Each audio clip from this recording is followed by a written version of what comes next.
What we're demonstrating here is pretty much a simple cupping procedure. This is cupping therapy, and there's lots of different forms of cupping. What we're demonstrating here is dry cupping.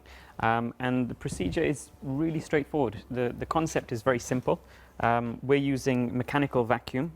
You can use heat and various other ways of creating a suction, but we're just basically using a mechanical vacuum pump. We're using a valved suction cup, and we apply the two together and we create a suction, okay, by sucking the air out, which is really simple, basically. We can see it pulls the skin up and makes that mark. And you've already done some of this on Aaron's back. Aaron, are you okay? Yeah, not too bad. What does it feel like? Just feels like a nice stretch, really. You just feel really relaxed. You feel relaxed? Yeah, it's really nice. Right, so that's pulling the suction, obviously the vacuum that's created is pulling the skin up. Yeah. What's the point of it, Riz? Okay, so generally people find it very, very relaxing, and it does lots of things, actually. We can see from what's happening right now that there's something going on. So it's not simple placebo, there's some physiological changes that are happening right now. When we have suction, we have a negative pressure. So many times when we have injuries and we have tissue damage, we have a phenomenon known as inflammation occurring. Now, when inflammation happens, you get more blood in an area, and often you get pressure in an area. And where that tissue becomes pressurized, often you get nerve endings that stretch, because we're made up of a closed system. There's no way for that to go very easily. So quite often this is why we get swellings and things. A simple example is if you've ever sprained your ankle, you'll feel that it kind of swells up and it feels really tight, and that tightness causes a lot of pain. And what's your expertise? What's your background? Because you're a registered chiropractor. That's correct, yeah.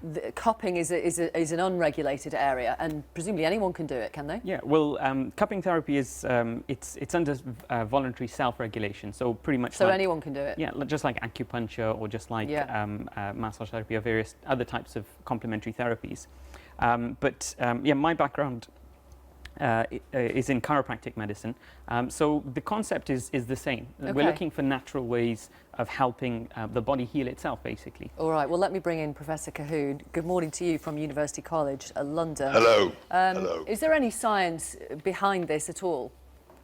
No, I'm afraid that the spiel you've just been given is entirely hocus pocus, but perhaps that's not surprising from a chiropractor, because chiropractic is disproven itself. It was a subject of a court case recently, where when Simon Singh defined it as a happily providing bogus treatments, and he won the case in court, thank heavens.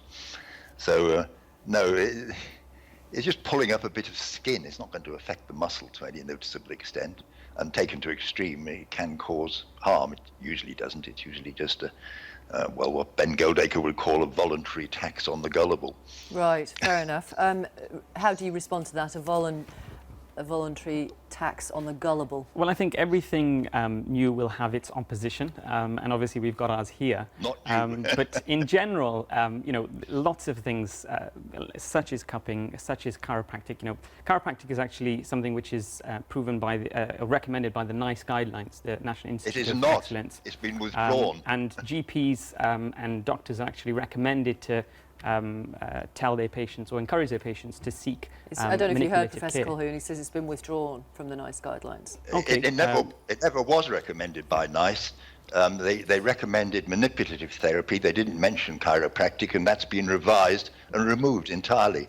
I'm afraid you're very out of date there. Okay. I had a look at a 2012 review of cupping. It said the studies that had been reviewed for the review generally were of low methodological quality and more research was needed.